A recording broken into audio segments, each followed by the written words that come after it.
Serge, Bonjour à tous les frères et sœurs. Nous allons parler sur l'amour dans une courte vidéo sur l'amour de Dieu mais pour les âmes. En fin de compte, le frère nous dit en fin de compte que sans la compassion, sans l'amour, en fin de compte, que le frère Christian va confirmer cela, que nous ne pouvons pas faire l'œuvre de Dieu sans son amour.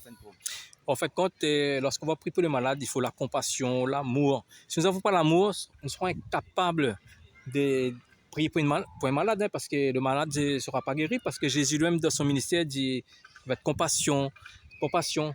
Frère Serge, on dit aussi dans 1 Corinthiens 13, dans l'amour. On peut parler un peu de l'amour dans 1 Corinthiens. Parce qu'en fin de compte, les deux plus grands commandements que le Seigneur nous a donné, c'est quoi? Tu aimeras le Seigneur ton Dieu de tout ton cœur, de toute ton âme, de toute ta pensée, de toute ta force, et tu aimeras ton prochain comme toi-même. Et Jésus nous a donné un commandement aussi, nous a laissé un commandement, aimez-vous les uns les autres comme je vous ai aimé. Ça veut dire que Dieu, en fin de compte, nous a scellé du Saint-Esprit, parce qu'il dit que l'amour de Dieu est répandu dans nos cœurs par le Saint-Esprit. Et il nous dit dans 1 Corinthiens 13, l'amour ne se vante pas, l'amour ne se réjouit pas du mal, l'amour se réjouit que de la vérité, l'amour, en fin de compte, croit à tout, l'amour supporte tout. Donc l'amour, c'est le sacrifice en fin de compte.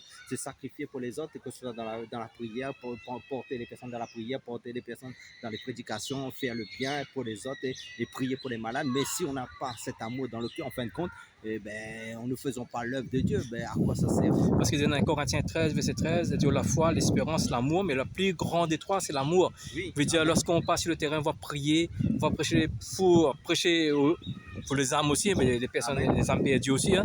Veut dire, il faut nous avoir la compassion, l'amour pour ces personnes-là. Hein. Oui. Sinon, ça ne va rien. Et il faut toujours dans nos prières, il faut demander l'amour au Seigneur. Il faut l'amour, c'est l'amour. Et c'est pour ça qu'il faut chercher toujours la présence du Seigneur, parce qu'il nous est dit dans 1 Jean chapitre 4, verset 8, car Dieu est amour. Donc si Dieu est amour, ça veut dire quoi? Quand nous allons dans sa présence, nous faisons que nous régénérer de son amour, car sa présence c'est son amour, même en fin de compte, son esprit qui est régénéré, qui est l'amour qui est répandu dans nos cœurs. Mais maintenant, quand nous faisons les choses par amour, ça veut dire pas désintéressement, en fin de compte, sans prendre l'argent, sans attendre quoi que ce soit des autres personnes, parce que tout vient de Dieu. Donc à ce moment-là, nous faisons parce que nous aimons Dieu et nous faisons sa volonté parce qu'il nous ordonne de faire sa volonté par amour, dans la compassion, dans la miséricorde, dans la patience et dans l'amour, en fin de compte.